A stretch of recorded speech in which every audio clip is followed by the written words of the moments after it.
조금 전 읽은 오늘 말씀해 보니까 나면서부터 한 번도 걸어보지 못한 안전뱅이가 일어나는 큰 기적을 사람들이 보고 나서 바나바와 바울에게 몰려들기 시작했습니다. 그리고 그들이 소리쳤죠.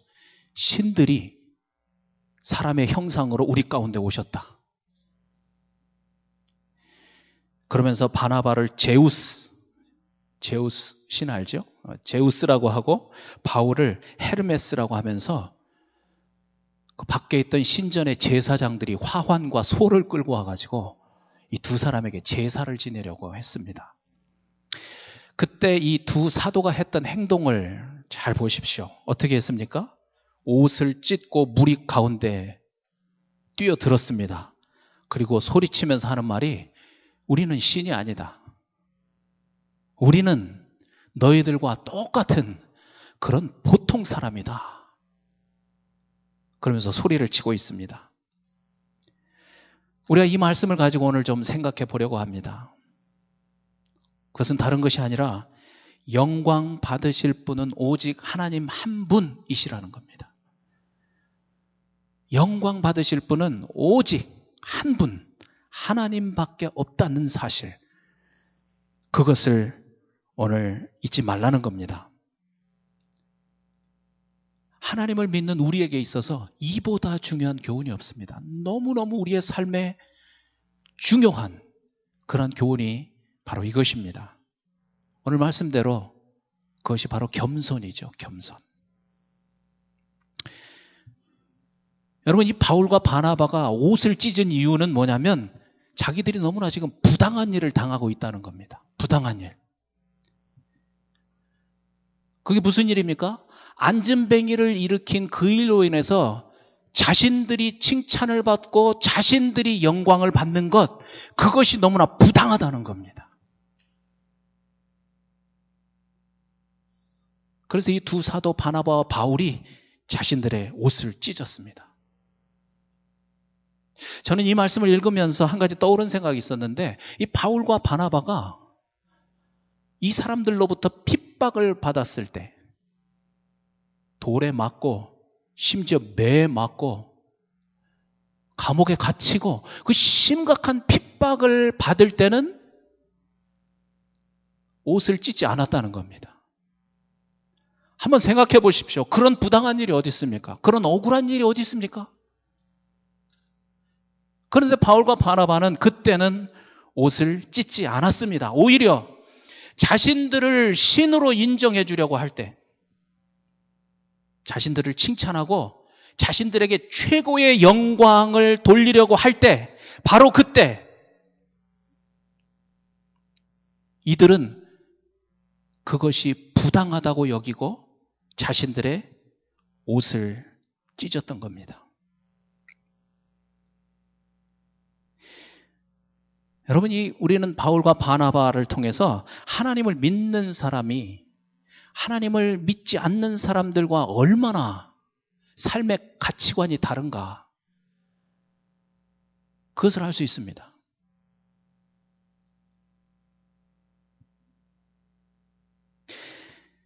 사람은 본성적으로 끝없이 높아지려고 합니다. 왜냐하면 그렇게 높아져야 다른 사람들이 자기를 바라보고 자기에게 영광을 돌리기 때문에 그렇습니다. 그런데 이 본성, 영광 받고자 하는 이 본성은 아담과 하와가 에덴 동산에서 범죄했을 때 바로 그때부터 시작되었습니다. 우리가 잘 아는 것처럼 사탄이 뭐라고 꼬였습니까? 선악과를 먹으면 네가 하나님처럼 될 거야. 그 말을 듣고 아담과 하와가 선악과를 먹었습니다. 선악과를 먹은 다음에 절대로 그들은 하나님처럼 되지 않았습니다. 그런데 이상한 것은 그걸 먹고 난 이후에 하나님과의 관계가 끊어지면서 자기들이 마치 하나님처럼, 하나님이 된 것처럼 그런 착각 속에서 사는 이상한 존재가 되고 말았다는 겁니다.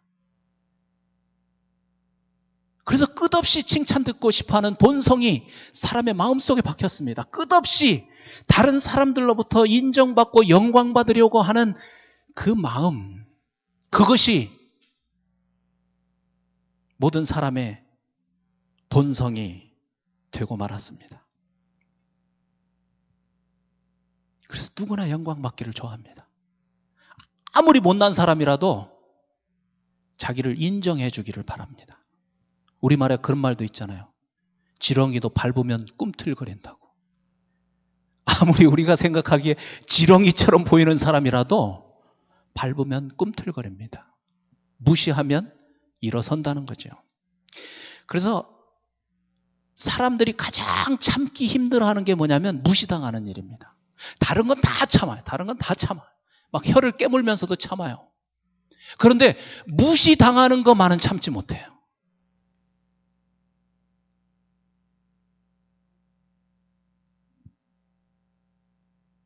무시를 당하면 옷을 찢는 정도가 아닙니다. 우울증에 걸리죠. 그 정도에서 끝나지 않습니다. 어떤 사람은 심각한 경우에는 자살을 해버리고 맙니다.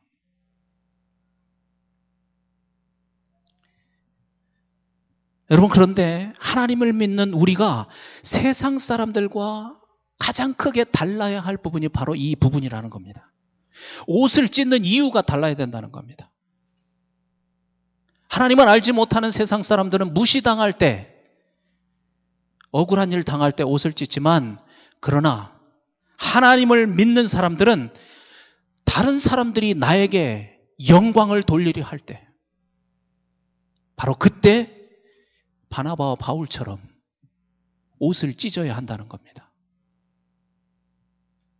잘 이해가 되지 않습니까? 왜 그래야 하나요? 왜 우리가 그렇게 살아야 합니까? 하나님을 알기 전에는, 우리가 하나님을 믿기 전에는 내가 살면서 잘 되는 모든 그런 일들이 다 내 능력으로 된 거야 라고 주장하는 것, 그렇게 할 수밖에 없죠.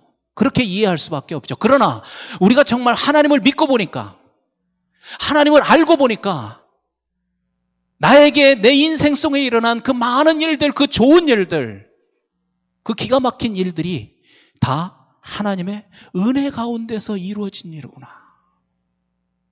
그것을 깨닫게 되기 때문에 그렇습니다. 오늘 옷을 찢은 이 바울, 고린도전서 15장 10절에서 이렇게 말씀하셨죠. 그러나 나의 나 된 것은 하나님의 은혜로 된 것이니 내게 주신 은혜가 헛되지 아니하여 내가 모든 사도보다 더 많이 수고하였으나 내가 아니요 오직 나와 함께 하신 하나님의 은혜로다. 이것이 그의 고백입니다. 여러분, 우리가 잘 알듯이 사도 바울은 목숨도 아끼지 않고 하나님께 충성했던 사람입니다. 그의 땀과 수고는 칭찬받아 마땅합니다. 그의 땀과 수고로 엄청난 업적을 남겼습니다. 그가 한 일을 보면 정말 다른 사람은 몰라도 사도 바울, 많은 사람으로부터 영광을 받아도 되는 마땅한 사람입니다. 그런데 그는 이 모든 것이 자기 능력으로 된 것이 아니라 하나님의 은혜로 된 것이다. 그것을 그냥 입술로만 말하는 게 아니라 진심으로 이렇게 고백을 하고 있는 겁니다.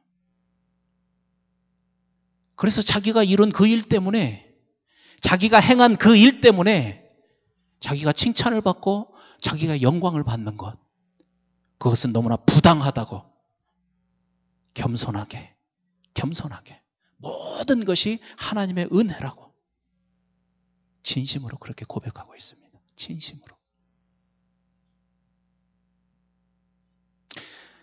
여러분, 그런데 이렇게 진심으로 겸손하게 고백하는 이 사도 바울의 마음, 그의 마음은 처음부터 끝까지, 죽는 그 순간까지 기쁨과 감사로 가득했다는 걸 아시죠?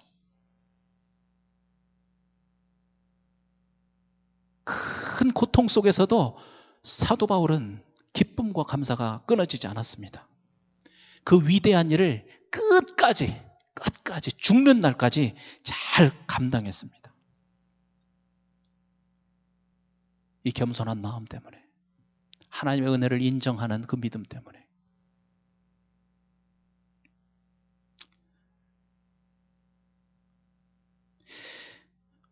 여러분, 사람에게 있어서 가장 심각한 불치병이 뭔지 아세요? 가장 심각한 불치병이 있어요. 치료가 거의 불가능한 병. 그게 다른 게 아니고 공주병과 왕자병입니다. 공주병, 왕자병. 마약에 취하는 것보다도 사람들을 황홀하게 만드는 게 영광에 취하는 거랍니다. 저도 마약은 안 해봐서 잘 모르겠는데 뒷말은 충분히 이해가 되죠. 마약에 취하는 것보다도 사람을 황홀하게 만드는 것, 그게 영광에 취하는 거래요.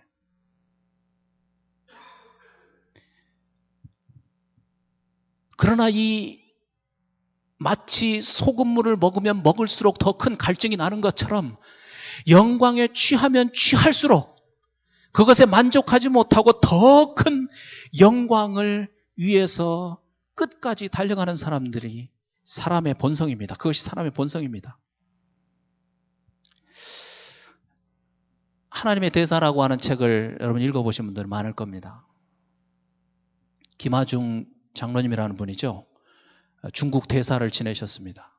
그리고 통일부 장관을 했습니다. 이분이 그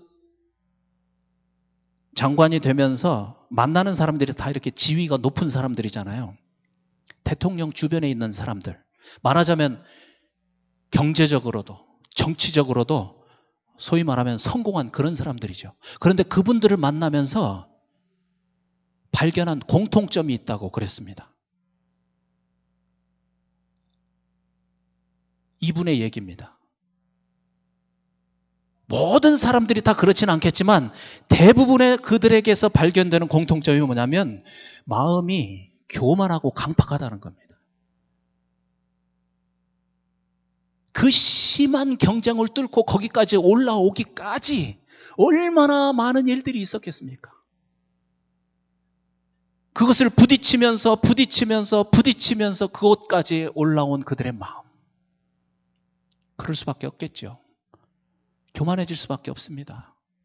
단단해질 수밖에 없습니다.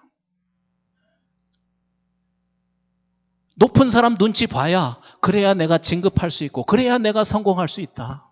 줄을 잡아야 돼. 그런 생각 속에서 살았기 때문에 항상 마음이 불안하다고 합니다. 불안한 마음을 가지고 산다고 합니다. 다른 사람 깎아내려야 그래야 내가 올라가기 때문에 다른 사람을 욕하고 험담하는 것이 습관처럼 배어있는 삶을 산다고 합니다. 그것이 이분이 발견한 공통점이었습니다. 그래서 열심히 그렇게 노력하고 살아서 명예는 얻었는데 그 높은 자리는 올라왔는데 행복하지 않습니다. 그렇게 열심히 노력해가지고 돈도 많이 손에 갖게 되었는데 보니까 별로 기쁨이 없습니다.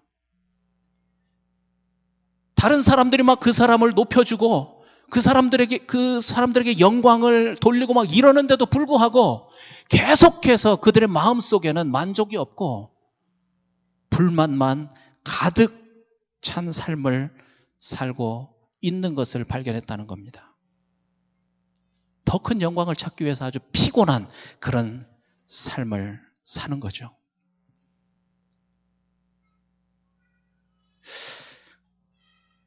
여러분, 우리가 갖게 된 이 삶의 무거운 짐이나 상처,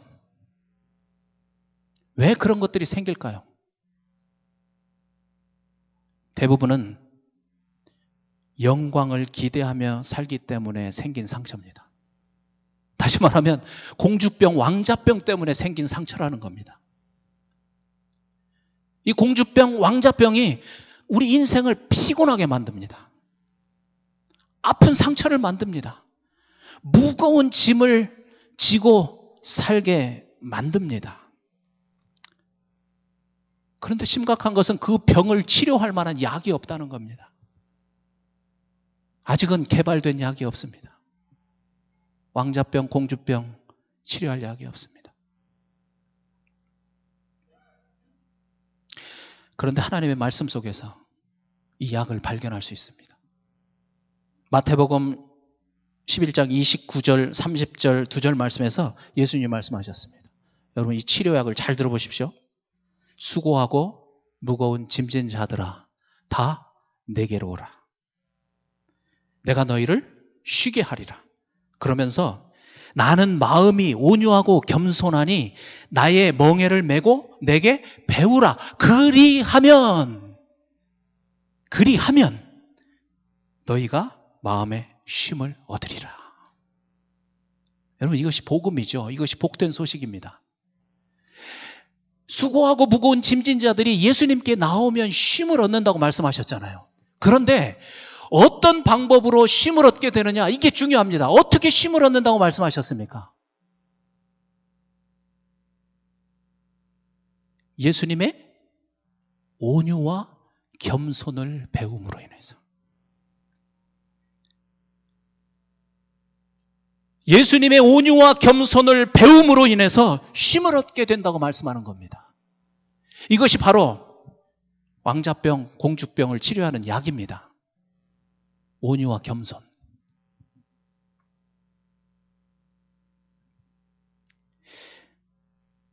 여러분, 예수님이 우리를 위해서 지신 이 십자가는 온유와 겸손의 상징입니다. 우리가 지은 죄대로 하나님이 심판하시지 않은 이유는 다른 것이 아니라 하나님의 온유하심 때문입니다. 그렇지 않습니까? 하나님의 아들임에도 불구하고 내 그 지저분한 죄를 위해서 십자가에서 죽으신 것은 최고의 겸손입니다. 십자가는 온유와 겸손의 상징입니다. 이 온유와 겸손이 나를 구원했습니다. 이 온유와 겸손이 하나님의 자녀가 되게 하셨습니다. 내가 영원한 생명을 얻게 하셨습니다. 그래서 십자가를 묵상하고 묵상할수록 우리는 예수님의 온유와 겸손을 배우게 되는 겁니다. 이 온유와 겸손을 우리가 배워서 그것이 나의 인격이 되었을 때 나의 이 병이 치료됩니다. 수고하고 무거운 짐이 내려지고 결국 우리의 삶에 쉼이 찾아오게 된다는 겁니다. 결국 우리의 삶에 기쁨이 찾아옵니다. 우리의 삶에 평화가 찾아옵니다. 온유와 겸손이 약입니다. 약.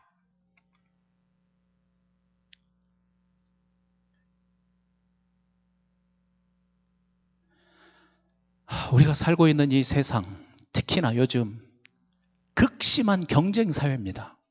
이런 사회에서 이 온유와 겸손이라고 하는 이런 단어 별로 인기가 없습니다. 좋은 말인 건 알죠? 그래서 멋있게 써가지고 액자에 넣어서 벽에다가 붙여 놓기는 하겠지만, 그러나 온유와 겸손으로 이 세상을 사는 것은 불가능하다고 그렇게 생각합니다. 십자가를 믿고 구원을 얻은 하나님의 백성들조차도 겸손 떨고 살다가는 낙오자가 되고 결국 실패하는 인생이 될 것이라는 그런 공포 속에서 삽니다. 그게 솔직한 우리의 모습입니다.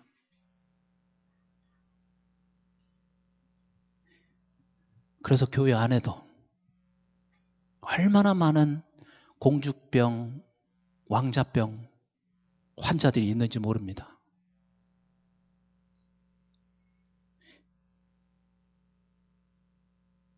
인정하시나요? 병의 상태가 심각해지면 때로는 싸움도 일어납니다. 그래서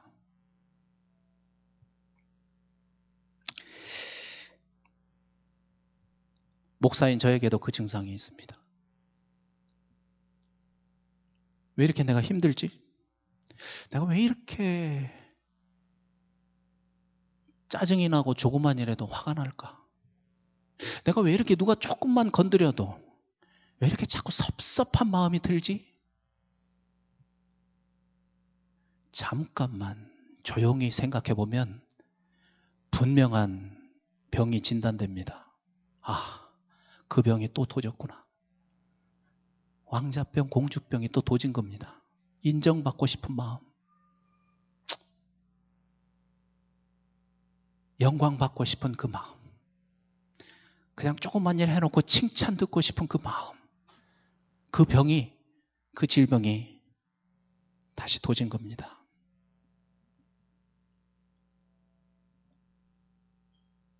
그 상처난 마음, 그 무거운 짐을 질질 끌고 십자가 앞에 가는 거죠. 주님이 나를 어떻게 구원하셨는가 다시 묵상해 보는 거죠. 하나님께서 수도 없이 나를 용서하시고 수도 없이 나를 용납하셨구나. 그 온유하심을 생각해 보는 거죠. 사람도 당할 수 없는 그 수치와 그 모욕을 주님이 당하셨구나. 겸손하게. 그 겸손 때문에 주님이 나 같은 사람을 위해서 십자가에서 죽기까지 하셨구나. 여러분, 그 온유와 겸손을 10,000분의 1만 깨달아도 마음에 평화가 오기 시작합니다. 10,000분의 1만 깨달아도 내 마음이 기쁨으로 회복되기 시작합니다. 공주병이 치료되는 거죠. 왕자병이 치료되는 거죠.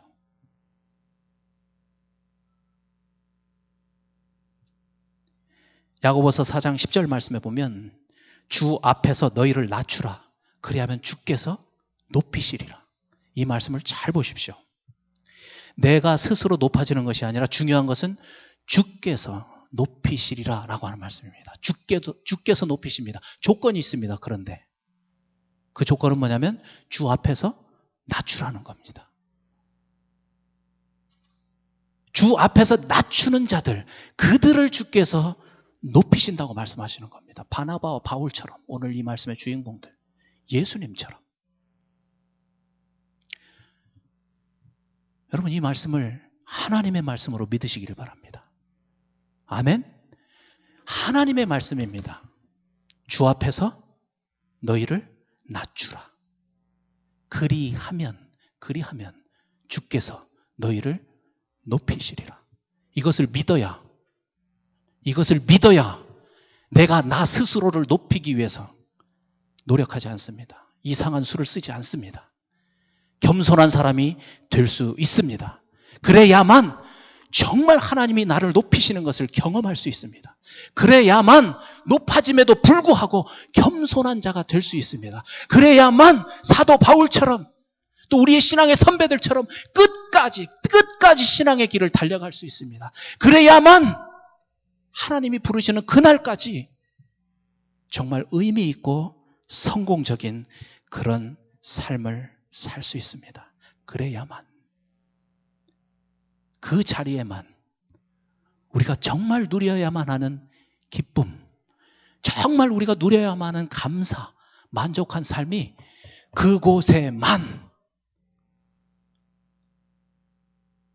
그곳에만 있다는 겁니다. 그곳에만. 아멘. 아멘.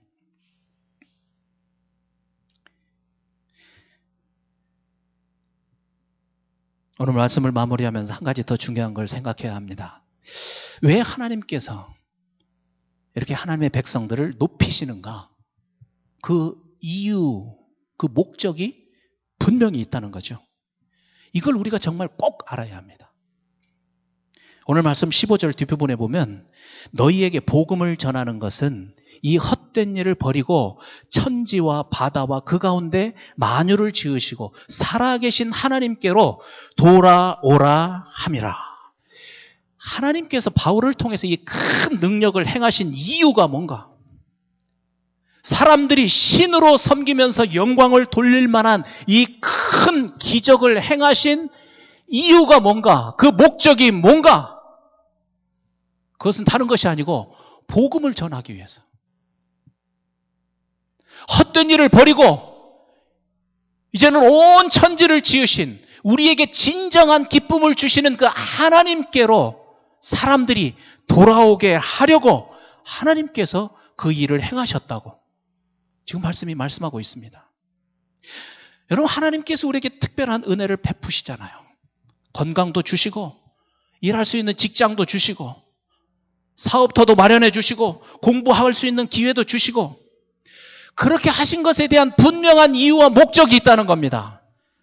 그거 단지 내 식구 입에다 풀칠하라고 주신 것 아닙니다.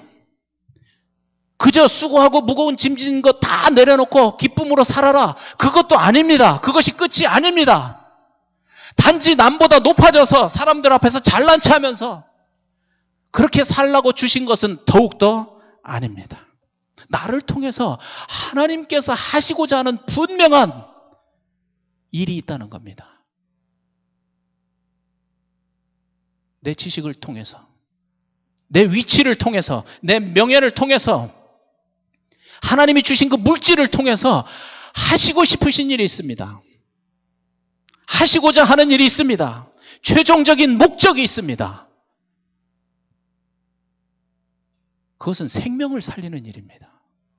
생명을 살리는 일. 나에게 주신 그 모든 것을 통해서 복음이 증거되고 그 복음을 통해서 헛된 일을 쫓는 자들이 하나님께로 돌아오는 일. 그 일을 하시기 위해서 하나님이 그것을 우리에게 다 허락하셨다는 것입니다. 여러분, 이것이 우리 인생 항해의 목적입니다. 그냥 편안하게 사는 것, 걱정 없이 사는 것, 기쁨을 누리면서 사는 것이 하나님을 믿는 목적이라 그러면 굳이 여러분 하나님 믿지 않아도 됩니다. 절에 가보십시오. 그분들도 모든 번뇌를 내려놓고 착하게, 어떻게 보면 우리보다 더 착하게, 어떻게 보면 우리보다도 더 편안한 마음으로 거기서 일생을 보내고 삽니다. 그런데 우리가 하나님을 못 믿는 목적은 그게 아니라는 겁니다. 수고하고 무거운 짐진 거 다 내려놓고 그냥 난 편안하게 살면 됐어. 그게 끝이 아니라는 겁니다. 아닙니다. 최종적인 목적지는 그것이 아닙니다. 나를 통해서 생명을 건지고자 하는 그것이 하나님이 나에게 은혜를 베푸신 목적입니다. 그것까지 나아갈 때 비로소 우리 인생의 의미를 찾습니다. 비로소 그곳에서. 그것이 아니라면 여러분은 지금 헛된 꿈을 꾸고 있는 겁니다. 헛된 삶을 살고 있는 겁니다. 아무리 나름대로는 의미 있는 삶을 산다고 큰 소리 칠지 모르지만 아닙니다. 필요 없습니다. 헛된 것입니다. 그 목적을 분명히 삼고 우리가 나가야 합니다.